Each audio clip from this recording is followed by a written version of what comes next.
welcome to the SEC Unfiltered channel. I'm your host, Dave Shumate, going solo dolo for the night with the Ole Miss, the Gator Bowl win for the Rebels. Ole Miss getting the 52-21 dominant win over Duke down in Duval. So that's where we get started, though. This reaction segment from your guy here is presented by Prize Picks. Go to prizepicks.com and use code SECU at sign up to get $50 instantly when you play your first $5 or more lineup. That's a lot of fun, different kind of props you can use to go play. You got NFL now.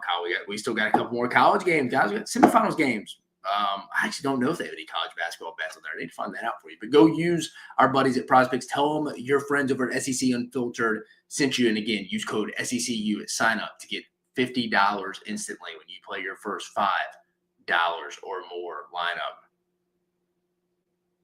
Yeah. What do we say about this game? I mean, this is one we previewed. And again, I'm not going to go beat our chest. I'm not going to go beat my chest about predicting this one. You saw this one from the beginning, folks. Like when you saw Ole Miss had a bunch of opt-ins. I think the only guy that was a legitimate opt-out that was a contributor was Chris Pupal, the inside linebacker. So Ole Miss had everybody. Duke was down to their third-string quarterback, as we saw tonight. Balin there. I mean, he was okay. I mean, 25 for 44. It wasn't good by any means. 236 yards, 2 touchdowns, 1 interception. No one in today's college football, folks, I'm telling you, can survive with a third-string quarterback, much like your backup with how depth is these days. So, I mean, again, I think most of Vegas knew it was. The line was 17.5. This game wasn't going to be close. Was it supposed to be close? This doesn't change my opinion on Manny Diaz's first year, them going 9-4 in the first year, where a lot of people thought they'd start off 5-0 and lose out. So give Duke credit, phenomenal season, playing with their left hand most of the time today, or at least one hand tied behind their back. Ole Miss, this was going to come out and mean something a little more. I'd heard Ole Miss had put some things in contracts where like they didn't get their last payment unless they played in this bowl game. So maybe that's why they had a bunch of guys playing. I mean, that would make sense. That would actually be a good business move by collectives when you're creating contracts. Shout out to Walker Jones and the Grove Collective. But, I mean, again, like I mentioned, one true opt-out, Jackson Dart's last game. Lane Kiffin's been tweeting all the time about how the ACC got 2 teams in, with obviously the champion Clemson, but really he's sending it to SMU. I guarantee you, I tweeted it. If you follow me on Twitter, at Mock10Sports, I tweeted it just a minute ago. I will be shocked if Lane Kiffin does not tweet out the box score of the SMU Duke game that went into overtime and put up the box score of Ole Miss's 52-21 over Duke tonight. Again, it's comparing apples and oranges. That was Malik Murphy-led Duke team. Duke was better then, but again, you know he'll do that. The sense of humor. He thought his team should have been in. Again, Ole Miss kind of the definition of the SEC this year. The highs were as good as they could have been, but they also had a low ceiling, which created a lot of inconsistency across the league. I think Ole Miss's season kind of sums up the SEC in general in 2024. You had some great moments. They beat Georgia. You also had some bad ones, losing to Kentucky, all over the place. But back-to-back 10-win seasons, your third 10-win season your fourth in 4 years. Good year. Back-to-back 10-win seasons, like I mentioned. Frank Martin coming on, baby. In the words of Cole Thompson, Dartnado. Yeah, there was nobody probably more fired up tonight than him sitting at the date table tonight. He's on a date tonight with Mrs. Thompson. So I'm sure, I don't know who he probably gave more attention to, his phone watching his guy Dartnado or the Mrs. Thompson at the dinner table. I hope for Bear's sake tonight he was paying attention to his wife. But no, you're right. Big night for Jackson Dart. Let's dig deep into this game a little bit. Then I just want to talk about Ole Miss's just season overall, just a grade. Obviously, it's good. Let's be objective here. And we'll talk about that in a minute. But a 9-3 or 10-3 season, back-to-back 10-win seasons, like I mentioned, your third 10-win season in 4 seasons. I mean, come on, guys. Ole Miss isn't used to producing that. It can be an underachieving year, but a good season in the same way. But let's get to it. Third down efficiencies, always like to go there. Duke 6 for 17, Ole Miss 6 for 11. Total yards, Ole Miss 589, 280. Ole Miss really did whatever they wanted. Offensively, 438 to the air, Duke 236. Rushing, Ole Miss 151 for 4.6 yards per carry.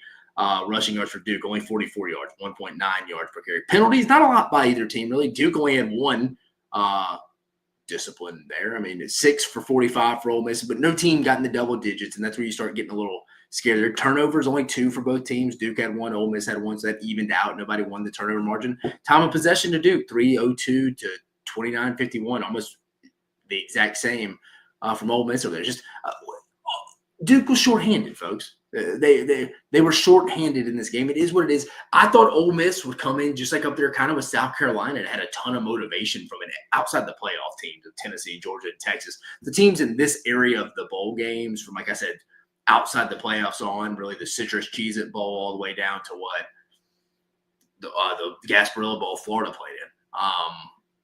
I thought Ole Miss would be the team would probably be the most motivated. Because like I mentioned earlier, like I mean, their team.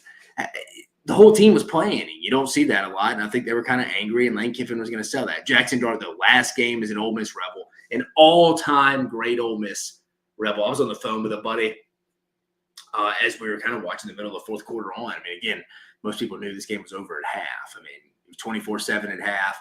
Ole Miss and immediately 31-38-7. I mean, this game was over at about 12-minute mark of the third quarter, let's be honest, officially. But Jackson Dart, 27 for 35, 404. 4 touchdowns, 0 interceptions. Again, played game near the whole game till Austin Simmons went 1 for 1 at the very end. He tried to sneak him in one. The future of Ole Miss. He is on the baseball team as well. Pitches, southpaw, good overall athlete. He's kind of the future for Ole Miss. But I think Jackson Dart here, if Ole Miss fans watching, again, we're just over 500 people listening live. Where would you rank Jackson Dart in all-time Rebel quarterbacks? I mean, I was sitting there talking to a buddy today, and I'm thinking in my lifetime, you got like Romero Miller in that conversation, obviously Eli Manning, probably Jevin Sneed, rest in peace, Bo Wallace. I mean, I think Jackson Dart's better than Bo Wallace, but I think for the conversation's sake, before we start eliminating people, we put him in there. Chad Kelly. Jordan Ta'amu maybe didn't get many wins, but I still thought he was a little underrated. Matt Corral. I mean, I think you eliminate Ta'amu. Obviously, I think Jackson Dart's better than him. I think Jackson Dart's better than Jevin Sneed. I think Jackson Dart's better than Bo Wallace. I think Chad Kelly had more to him, but Jackson Dart won more. And I actually was around the program for 3 years, wasn't the head case that Chad Kelly could be, as talented as he was, as we all saw. Jackson Dart kind of felt like he was embracing the Oxford community, coming over from USC, originally from Utah. Again, I worked in the sport for 9-10 years. We were one of Jackson Dart's first offers when he was the Gatorade Player of the Year in Utah. Kind of came on his senior year. Ole Miss fans know the story. Went to USC, got offered late by a lot of teams, really everybody late in the process. But we were early on him.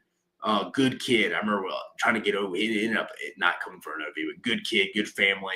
Lived in Oxford for a little bit. I'd see him in restaurants. Overall, just you could tell like his maturation process through Oxford, his relationship with Lane Kiffin changed. Remember, they brought in Spencer Sanders to kind of replace him, push him in. I knew some people in the Ole Miss office saying like it was after they lost the Texas Bowl that year to who was it? Texas Tech, Joe McGuire and them.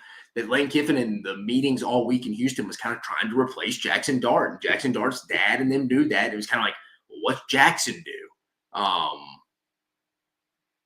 So I think that's where it was. I don't think there was I think it was a sour relationship at that point, and it's just grown from the 2023 season on, where they claim they hang out all the time. It seems real. So I think Jackson Dart feels like he's a true Ole Miss Rebel. I know he played at USC for a little bit for a season, but he was 3 years in Oxford, really embraced the community, overcame a lot of adversity, trying to get replaced after his first season, beating out Luke Altmaier, who's now at Illinois. You just got to be happy for Jackson Dart. Again, an all-time SEC passing record. I mean, is he have the most ability in all-time SEC history and be one of the greats? No. But the numbers back it up again, and that's the college offense now. But Jackson Dart, one of the all-time great Rebels. Got to put him up there. God, I mean, this Ole Miss team, man, when they're playing their best, it may be the best team in the SEC. I think it's fair to say with what they did against Georgia. They could certainly beat Alabama, certainly beat Tennessee. I think they could beat Texas. Now, they could certainly lose to those teams, too, on Ole Miss's worst. I mean, Ole Miss out of the top SEC teams, obviously the worst loss against Kentucky. Kentucky didn't win another conference game after that, folks. But, man, when Ole Miss is – when they're going, when they're really rocking and rolling in the midst of just an individual game on a Saturday or on a Thursday night like tonight in the bowl season, you really like the upside of this team. And again, I don't want to be long-winded. I don't want to talk about this game just specifically so much because it was a pure domination. Most people, I think most football-minded people knew this was going to be a blowout. I mean, I'm just trying to talk big picture, 35,000-foot view of the 2024 Ole Miss football season. 10-3, didn't live up to expectations, but still a good season. Letter grade on this, we always do this to end this. And it might end it yet. We'll go to some of the comments and stuff as well. B plus. You could sell me on a B plus here, because again, I'm kind of just looking at it big picture here, and again, that's why I like the reactions. Like, I could wake up tomorrow, maybe settle in a little bit, and be like, you know what, maybe that is closer to a B. But tonight, B plus. I think B plus is fair. Again, back-to-back 10-win seasons.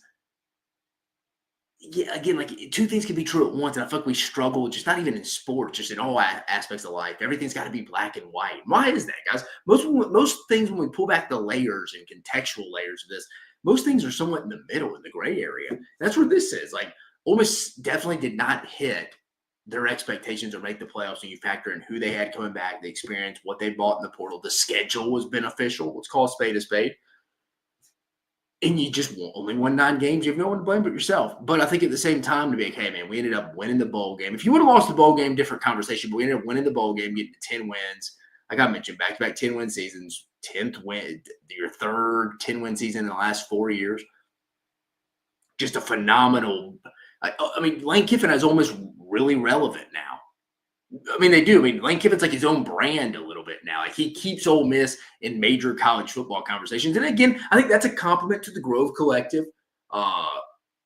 Walker Jones does a phenomenal job running that over there. I think Ole Miss's whole athletics department is kind of in unison from that perspective. So that's a tip of the cap to them as well. But I think Lane Kiffin gets a big credit to that, pushing their narrative in that athletics department. Like, hey, we can compete with the best. And I think he's kind of taking them to the next step of competing for a playoff spot year in, year out.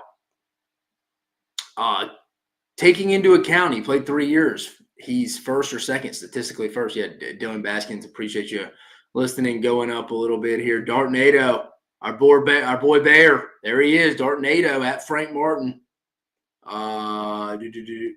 Jake Long, I'm a Raiders and Buckeyes fan. I want Dart on my Raiders. Chad Kelly is tearing it up in the CFL. Yeah, Chad Kelly has been tearing it up in the CFL for a while. Dylan Bass taking into account. Yeah, we already saw that one.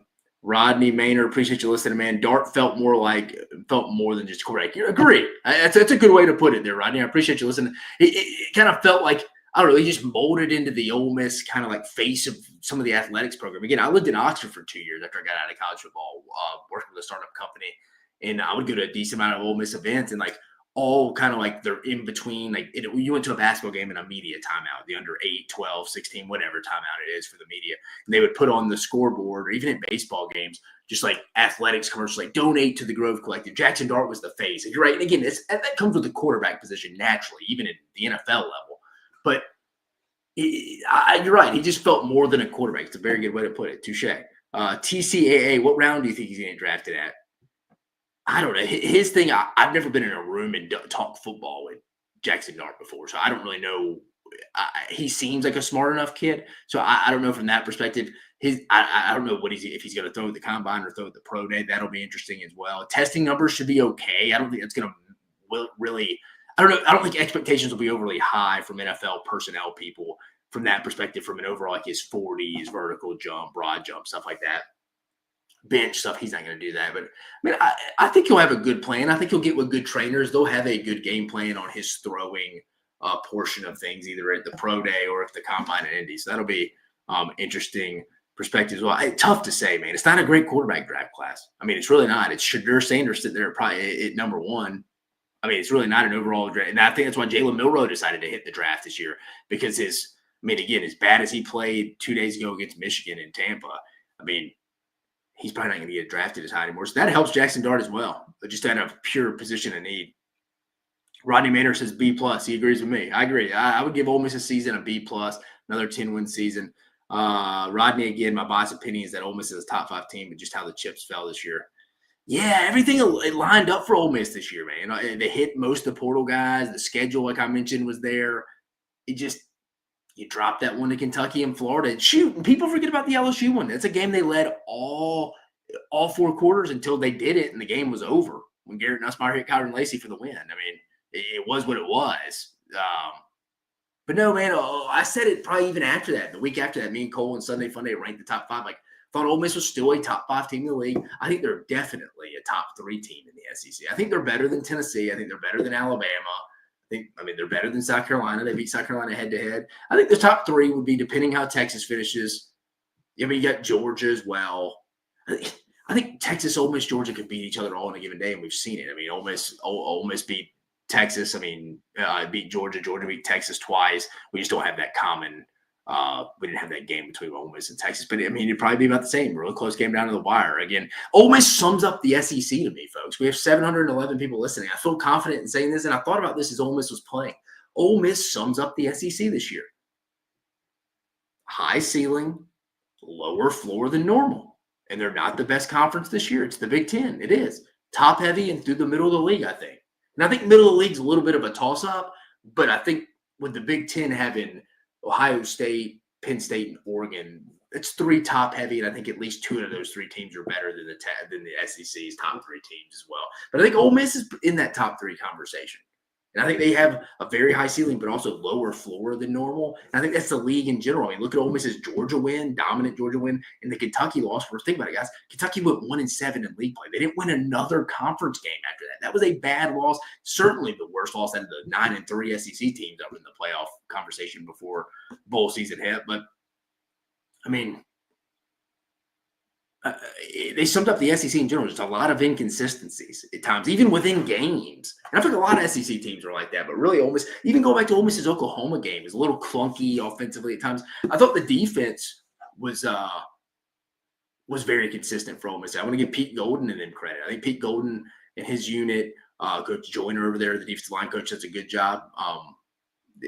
I thought they did a good job across the board. Again, it's all about the Jimmies and Joes, not the X's and O's, guys. They improved that defensive line. I mean, you had Jared Ivey, obviously, was on the team last year. J.J. Pegues. You brought in Princely Umalayan. He was getting after people. Chris Pooh-Paul, you brought in from Arkansas, who didn't even play tonight. This is the only opt-out. He was a good player all year. Corey Coleman flashed at times. Guys got better. Secondary was better. Trey Amos. You saw Isaiah Hamilton tonight had a pick 6. The guy went in the portal, but he's a pass interference machine some games, but he played physical. I appreciate Jaden Kennedy. I thought he was a good player too. John Saunders is a good player. Ole Miss was good on defense. That was consistent. So give Pete Golden a credit. Give him a little golf clap right there for Pete. A little golf clap for Pete. Let's go to the comments a couple more times before we get in. I think old K.R. Milam, I think Ole Miss is going to win 10 games next year. I don't know if the portal will be, I shouldn't say as kind to them next year. Because, again, guys, we got to remember, they're going to go portal heavy most years. The portal, talent-wise, the ceiling of the portal is not going to be the same each year. It's going to drastically change. So even if you do well in this specific portal, your team's probably not going to be as good as next year. I don't know. I think 8-4, 9-3 is realistic goal for Ole Miss. And 8-4, 10-2. And, again, they have the same schedule, but I don't think the personnel is going to be there. Quan Rowe, Ole Miss is robbed of the playoffs, but I wouldn't go that far. Robbed? No. Could Ole Miss compete in the playoffs? Yeah. Could they maybe be one of the last teams? Could they be in Texas's spot right now? Is the last team in the SEC remaining in the playoff contention? Sure. I could see that for sure. I've already talked about their ceiling, but no, they weren't robbed. You lose 3 games, you have no one to blame but yourself, especially when you lose to Kentucky, a team that didn't win another conference game towards the beginning of the year, and you still had another chance to go make that up. Couldn't get it done in either Baton Rouge or Gainesville, so you have no one to blame but yourself. Drew Roberts, Bama lost to Miami lost. Both were seated ahead of Ole Miss. So the Rebs have made the playoffs. Alabama and Ole Miss didn't. Bama and Miami didn't make the playoffs either. So no, do I think Ole Miss is better than SMU? Yes. I think it's fair for conversation, man. But the SEC doesn't have a lot of grind, man. The SEC, good, not great this year. A lot of inconsistencies across the board. Like you said, Ole Miss is a great example of the SEC this year. Volcano, Jackson Dart is a stud. You're right, Volcano. Appreciate you listening. David, David Romig, laugh out loud, go Irish. Big Notre Dame guy. Good win for the Irish tonight. Volcano, you think Ole Miss is a top 5 roster in the SEC? Yeah, for sure. Yeah, for sure. David Pfeffer, everything lined up perfectly for Ole Miss. You did, and that's why I see people posting like this team will always not settle right with Ole Miss. People are like, I hate that. But it is a little bit like, because I think that's why so many people were high on Ole Miss too. Not only what they brought in roster-wise, you had Jackson Dart for a 3rd year in the Lane Kiffin, Charlie Weiss system. Pete Golden, your coordinator. They had continuity at all three coordinator positions. The offensive coordinator, defense coordinator, special teams coordinator. They had continuity, quarterback, upgraded the roster. Schedule wasn't bad. And that's where it probably settles a little bit. Right? If you hit Georgia's schedule, probably it's like, I mean, guys, 9-3 losing 3 games in that schedule, that's tough. But Ole Miss schedule wasn't that difficult. Jason Mayhew, yeah, robbed of what? Losing worse than Georgia. David Pfeffer, you beat Duke. You should be proud. See any other one?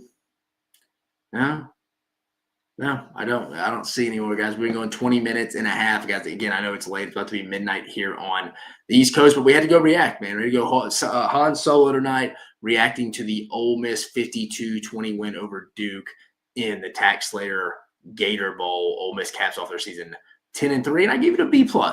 B+. A lot of things to be fired up about. Ole Miss really, Lane Kiffin has Ole Miss in the real just playoff conversation all the time now. Third 10-win season in 4 years, back-to-back 10-win seasons for the Rebs. Again, it can be a disappointing, underwhelming season, but it still can be a successful season when we're talking about traditionally what is happening in Oxford. Lane Kiffin turned it around. Jackson Dart had probably his best game of the season. Glad to see him go out on a high note, guys. But for your host, Dave Shumate here, guys. Remember, guys, this segment, this reaction was brought to you by our buddies over at PrizePicks. Go to prizepicks.com and use code SECU at sign up to get $50 instantly when you play your first $5 or more lineup, guys. I appreciate y'all staying up with us, guys. I'll be going live with my SEC Saturday game 1, guys. Weekend number 1, opening weekend, game-by-game predictions, guys. Should be anywhere around 9 a.m., 10 a.m. I'll be going with that. But y'all stay tuned to that, guys. We got a lot to talk about in the best I know what is the best conference in college basketball. The SEC is slacked a little in football this year. It's no doubt the best in college basketball this year. But for your host, Dave Shumate, you have a phenomenal rest of your night.